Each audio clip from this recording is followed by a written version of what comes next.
no cojas las acerollas.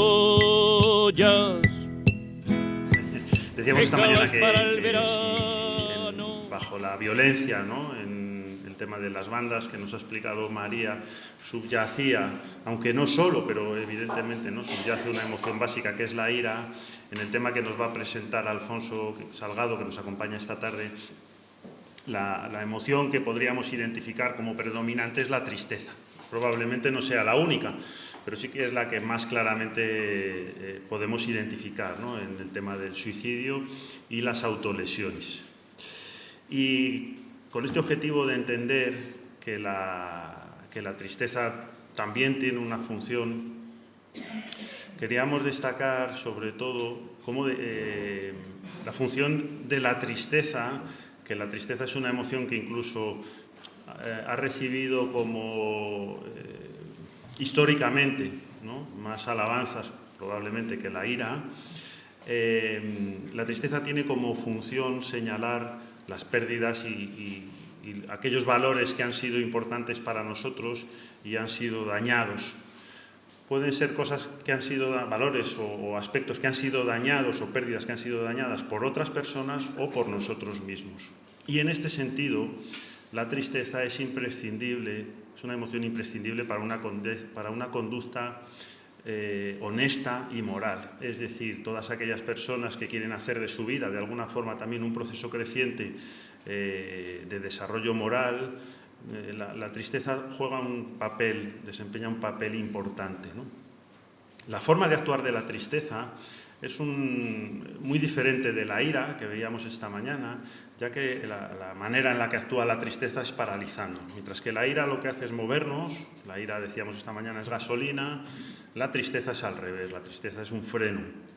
La forma de actuar de la tristeza cuando uno está triste es pues que no tiene ganas de hacer nada, ¿no? Cuando uno está muy triste no tiene ganas de hacer nada.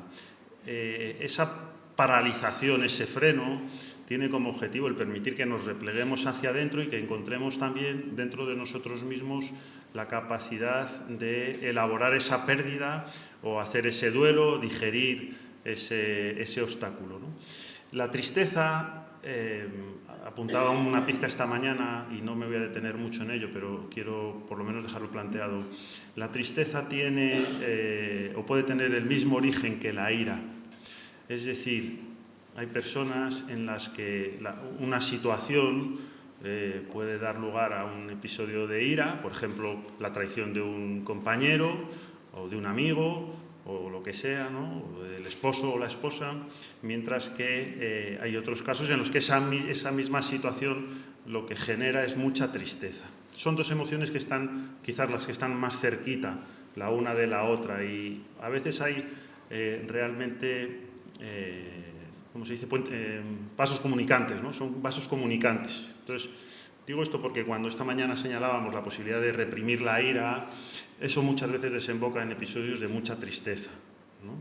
Cuando la ira no se expresa de ninguna manera, aparece revertida en situaciones de mucha tristeza. Bueno, no me quiero enrollar en esto, solo lo dejo, como os digo, planteado, ¿no?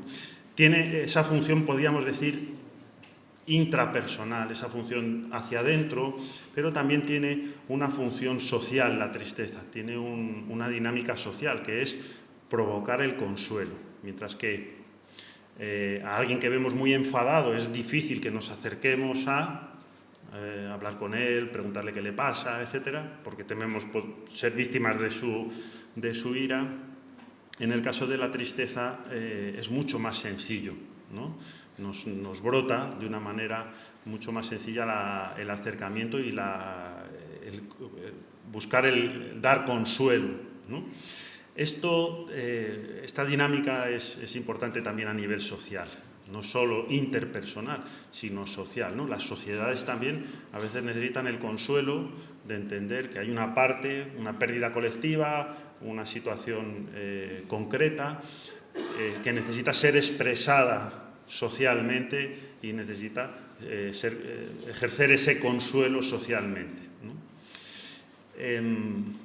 Y no solo tiene como esta dimensión de consuelo, ¿no?, sino que hay un elemento en esa pancarta está como reflejado, ¿no? Pero también lo hemos querido señalar con esta frase, ¿no? Hay un elemento en la dinámica social actual que podríamos también hacernos la reflexión de hasta qué punto no provoca una tristeza ambiental, ¿no? Que tiene que ver con todas aquellas dinámicas que restan capacidad de protagonismo, de decisión sobre la propia vida personal y social, y nos provocan de alguna manera una tristeza social, como decía, una tristeza ambiental muy relacionada con la parálisis, ¿no?